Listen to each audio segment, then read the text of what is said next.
Alors, ici, c'est assez bien dans le genre de ce que vous allez faire. Il y a de la macro-typographie, c'est-à-dire qu'on utilise des caractères grands. Il peut même être tellement grand en macro-typographie qu'il déborde complètement de la page. On ne voit que quelques courbes et on comprend même plus que c'est un caractère. Ici, ils sont quand même à une dimension qui permet de voir tout de suite de quoi il s'agit, bien sûr. Mais c'est ça, jouer avec la typographie des tickets comme ça, éventuellement. Tickets de métro, tickets d'entrée, etc. Du dessin par-dessus du texte imprimé. Bien sûr, ça peut se faire dans Photoshop facilement. Vous photographiez un de vos dessins, vous le récupérez. Vous aurez bien sûr, si vous ne connaissez pas la technique, un tuto qui vous explique comment faire ça. Enfin, un tuto, c'est pas vraiment un tuto.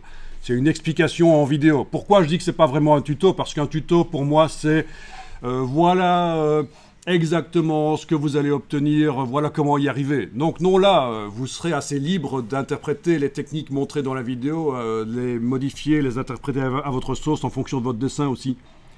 On a de la photo. Bon, on a de la superposition partielle, juxtaposition, dans ce sens, c'est assez intéressant. Donc ce travail ressemble assez bien à ce que vous pourriez obtenir pour votre travail mixed media, sauf qu'il y a quand même un sujet principal là au centre, et ça on va éviter. Ici, oui, ça aussi ça ressemble assez bien à ce que... Oui, c'est évidemment une image que j'ai déjà vue précédemment lors des analyses précédentes, mais ça montre assez bien ce à quoi pourrait ressembler votre travail. Vous voyez, il n'y a pas une tentative de représenter une réalité tridimensionnelle, ce n'est pas une illustration. C'est vraiment une juxtaposition d'objets, de sujets, de typos. Voilà. Alors, si ceci ne vous plaît pas, sachez que avec les objets, les sujets que vous allez choisir et la manière dont vous allez les agencer, les couleurs que vous allez donner, vous pourrez vous respecter ce type de travail, cette contrainte qui vous est donnée de faire de la juxtaposition, superposition d'objets qui sont tous au même niveau de hiérarchie, et malgré tout obtenir quelque chose qui vous plaît, bien sûr.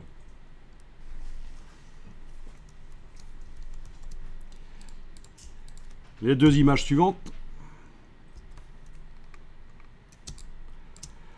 Donc, encore une fois, un sujet principal, non. Manque de diversité pour notre travail. Je parle pour notre travail, je ne suis pas en train de juger la qualité de l'œuvre ici en soi, mais pour notre travail, il y aurait un manque de diversité dans les médias, dans les médiums utilisés, dans les objets, dans les sources de médias, puisque c'est quasiment que des extraits de presse qu'on voit là à l'arrière. Mais le fait qu'ils soient collés les uns par-dessus les autres, c'est ça qui est intéressant. Vous pourriez donc obtenir cet effet-là. Je ne vais pas m'attarder sur cette image. Une image un peu esthétisante, avec un sujet principal, donc c'est pas ce qu'on recherche. Par contre, oui, il y a une superposition, genre collage, ça c'est bien.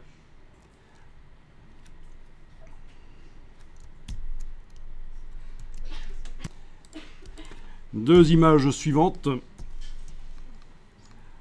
Intéressant ce dessin que vous pourriez faire sur papier ou en infographie, bien sûr. Cet effet de dessin, sauf que bien sûr, nous avons un personnage principal et c'est pas ce qu'on cherche. À l'intérieur, nous avons, pour les parties claires du dessin, des coupures de presse. Ça, c'est pas mal, c'est assez intéressant. C'est vraiment cette accumulation, superposition de coupures de presse. C'est facile à faire. Avec un magazine que vous prenez, vous superposez tout ça, vous photographiez et vous l'avez. Il n'y a pas besoin nécessairement dans Photoshop d'aller faire des découpages virtuels de chaque magazine et les repositionner les uns par rapport aux autres, bien sûr. C'est un travail qui peut être fait en analogique, voilà, cette superposition. Vous pourriez même demander à un enfant de le faire. Pourquoi? Parce que peut-être qu'en tant qu'adulte et graphiste, vous aurez tendance à vouloir être dans le contrôle, dans la manière dont vous allez superposer les éléments. Alors qu'un enfant ne va pas trop réfléchir, peut-être. Si vous lui dites simplement, découpe-moi en petits morceaux ce magazine et empile-les là, sur toute la table. Voilà, vous voyez? Donc parfois, le fait qu'on soit Ce que je veux dire, c'est que dans la mesure du possible, dans ce travail, il y a une dimension plaisir et quelque part, vous allez retrouver votre âme d'enfant quand vous allez assembler les choses. Vous allez devoir vous amuser. Enfin, je ne vais pas vous obliger à vous amuser aussi, hein, c'est pas ça. Quand je dis vous allez devoir vous amuser, mais disons que ça fait partie du travail. C'est pas un travail graphique où vous allez souffrir en train de réfléchir comment je fais ça, est-ce que c'est bien non, vous allez vraiment pouvoir être assez libre. Alors, ce qui est intéressant ici, c'est que visiblement, par infographie, je pense, ou c'est un film coloré par-dessus, je ne sais pas, il faudrait analyser si ça a été entièrement fait en analogique ou si ça a été finalisé dans un logiciel, mais cette colorisation, on met dans un jus, comme ça, coloré, une partie des coupures de presse, et donc je vais retenir ce travail pour cette partie-là, parce que c'est la première fois dans l'analyse des travaux mix média que je fais ici, dans la recherche documentaire, c'est la première fois que je vois cet effet, qu'on retrouve d'ailleurs aussi ici. Donc il suffit bien sûr dans Photoshop de faire un calque avec de la couleur dessus, partiellement sur le calque, et de jouer sur l'opacité, et puis ça va mettre dans un jus tout ce qui se trouve en dessous. Je passe quand même en attendant au travail suivant, qui est plus un travail d'illustration, mais quoique, on a quand même une juxtaposition, on n'a pas une tentative de recréer une scène tridimensionnelle, pas vraiment, c'est quand même vraiment de la juxtaposition. Dommage qu'au niveau de la définition, on n'y est pas, mais on sent qu'on a différents éléments rapportés, des objets qui n'auraient pas dû s'y retrouver, des perles. C'est un boulot quand même assez monstrueux, ceci. Hein. Par rapport à ce que vous allez devoir faire, ne passez pas autant de temps. Tout est fait en perles, en fait. Donc non, ce n'est pas vraiment tout à fait... Tout est quasiment fait en perles, en tout cas cerné. Les objets, les zones sont cernées de perles. Donc c'est un... Oui, des perles, des bijoux, des objets, des boutons, vous pouvez les utiliser dans votre travail, mais celui-ci s'approche plus d'un travail de peinture augmenté d'une couche d'objets. Et le mixed media, c'est aussi ça que ça regroupe. Hein. Si vous avez vu sur Google ou autre moteur de recherche, quand vous avez recherché, vous avez vu que le mixed media, c'est aussi une tendance où on fait de la peinture en ajoutant par-dessus des objets. Mais nous, c'est du mixed media numérique. Hein. Donc on est beaucoup plus libre, ça va moins ressembler à une peinture. Donc je vais quand même retenir ceci et le noter dans le fichier. Donc par rapport à cette image qui est là, je vais donc indiquer que, oui bien sûr, ça ne va pas dans le sens du travail que vous allez devoir faire. Par contre, il y a une idée graphique intéressante, c'est de faire baigner dans un jus coloré. Je vais l'indiquer comme ça parce que le terme jus, c'est un terme en graphisme et en photographie. Hein. Donc, je ne viens pas de l'inventer. Une partie des coupures de presse déchirées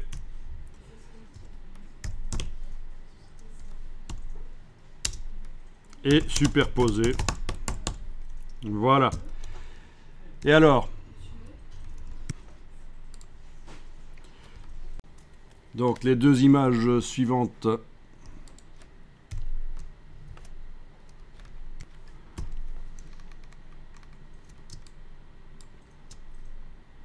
Oui, là, il y a plusieurs types de sources qui ont été amenées là-dedans.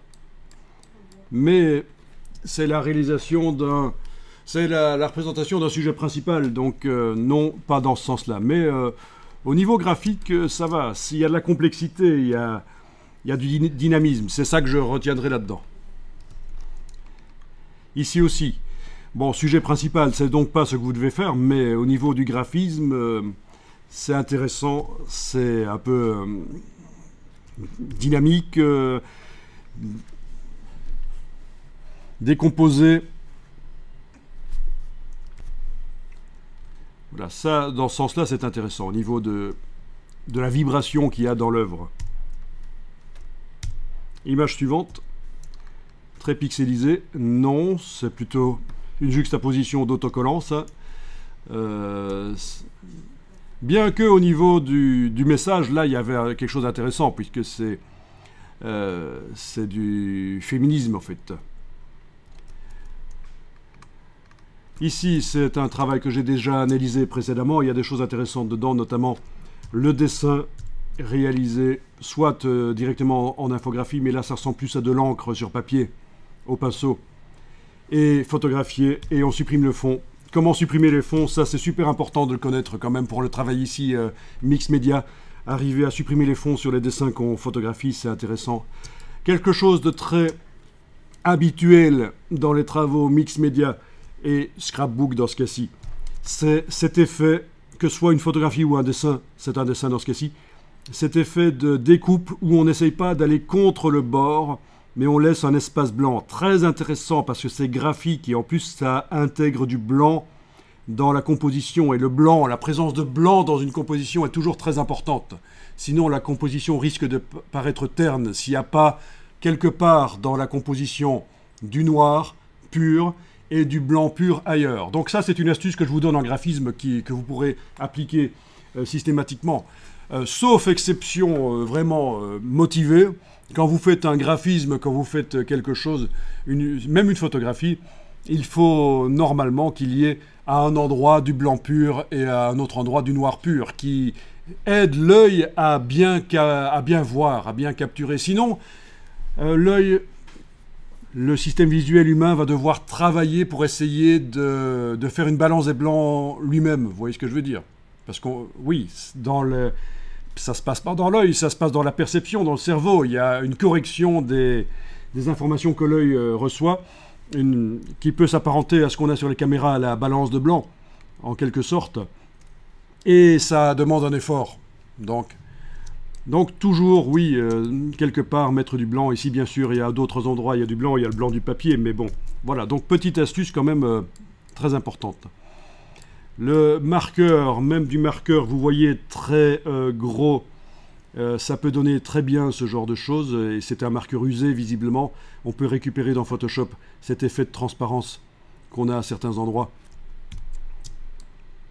À moins que ce soit au pinceau, mais ça ressemble plus à du marqueur. Donc voilà, même pour un travail ici qui, au niveau du message, oui, c'est quand même peut-être aussi du féminisme, oui, ok, c'est du féminisme comme l'autre, donc j'ai rien dit. Donc vous avez trouvé du scrapbook avec un message. Pas mal.